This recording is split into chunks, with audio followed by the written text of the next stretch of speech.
Praise the lord. ఈరోజు దేవుని వాగ్దానము, నీ కాలు చిక్కబడుకున్నట్లు ఆయన నిన్ను కాపాడును.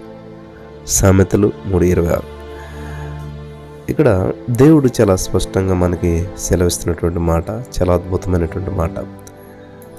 నీ కాలు చిక్కబడిపోకున్నట్లు ఆయన నిన్ను కాపాడుతాడు. మనం కాపాడుకోలేం, దేవుడు మనల్ని కాపాడుతాడు. ఏ సమస్య నుంచైనా చిక్కుపోయినండి, ఇరుక్కుపోయినండి అంటుంటారు. ఎటువంటి పరిస్థితిలో ఉన్నా సరే దేవుడు నిన్ను ఖచ్చితంగా ఆయన విడిపించడానికి సిద్ధంగా ఉన్నాడు. అది ఎవరు? దేవుడు.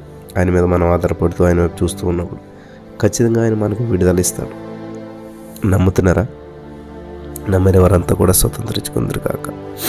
ఆమేన్. స్తోత్రం దేవా, సర్వోన్నతుడా, నువ్వెంతైనా కూడా నమ్మదగినటువంటి వాడు, గొప్ప దేవుడు. ఇదిగో నా ప్రభా, మరి యొక్క సమయంలో నీ వాక్యపు వెలుగులో నడిపించావు. మరి మమ్మల్ని కాపాడుతున్నందుకు వందనాలు. ఈ వాగ్దానం నెరవేర్చినందుకు వందనం చెల్లిస్తూ యేసు నామములో ప్రార్థించి పొందుకున్నాము పరమ తండ్రి. ఆమేన్.